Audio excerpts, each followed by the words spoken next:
Mula sa buwagang pambalitaan, himpilan ng sandigan ng bayan, ito ang DXWS 98.7. Nangunguna sa paghahatid ng kabalitang naglalagablab, ito ang Radyo Alam! Donna? Go! Magandang hapon, Pilipinas! Marajaw na hapon, Surigao City! Ako ang iyong lingkod, Ashley Humauas. At Riza Amper.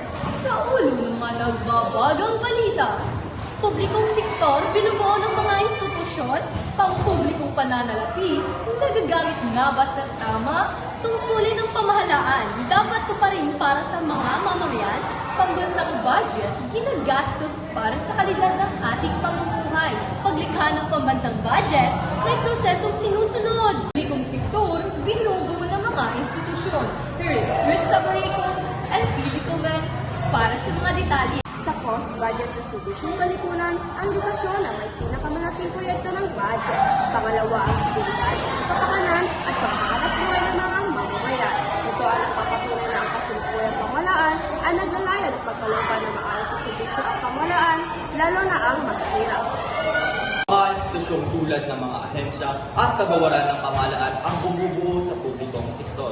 Aktibong nakikilahok ang mga ito sa mga gawain pang-ekonomiya upang matupad ang mga layunin ng pamahalaan, ang pagkakaloob ng pampublikong produkto. Kabilang dito ang paaralan, ospital, komunikasyon, transportasyon, serbisyong militar, at public utilities. Chris Abarico, At Phil Cuben, nagbabalita!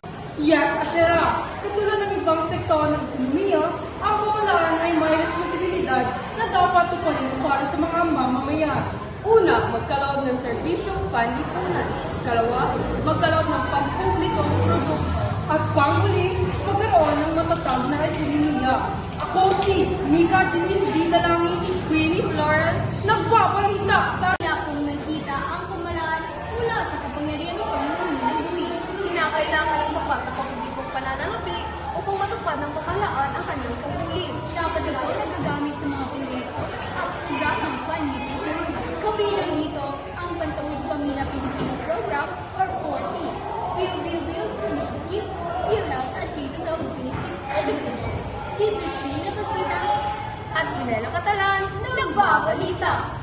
Ang pambansang budget ay masusunod-sunod upang masiguro na bawat sektor ng ekonomiya ay makakatanggap ng makakailangang budget. Ang Pangulo ng Bansa sa pamamagitan ng konsultasyon ay maghahanda ng isang budget. Siya ay magsusumiti ng proposed budget sa Kongreso at hintayin itong aprobahan. Junay Fariado, nagbabalita. Okay. Mula sa buwagang pambalitaan, himpilan ng sandigan ng bayan, ito ang DXWS 98.7. Nangunguna sa paghahatid ng kabalitang naglalagablab, ito ang Radyo Alam! Balitang pamahalaan, dapat tuparin para sa mga mamamayan. Here is Mika Dalangin and Flores para sa mga detalye. Mika? Isang budget, ginagastos para sa kalidad ng ating pamumuhay. Princess Bill para sa mga detalye.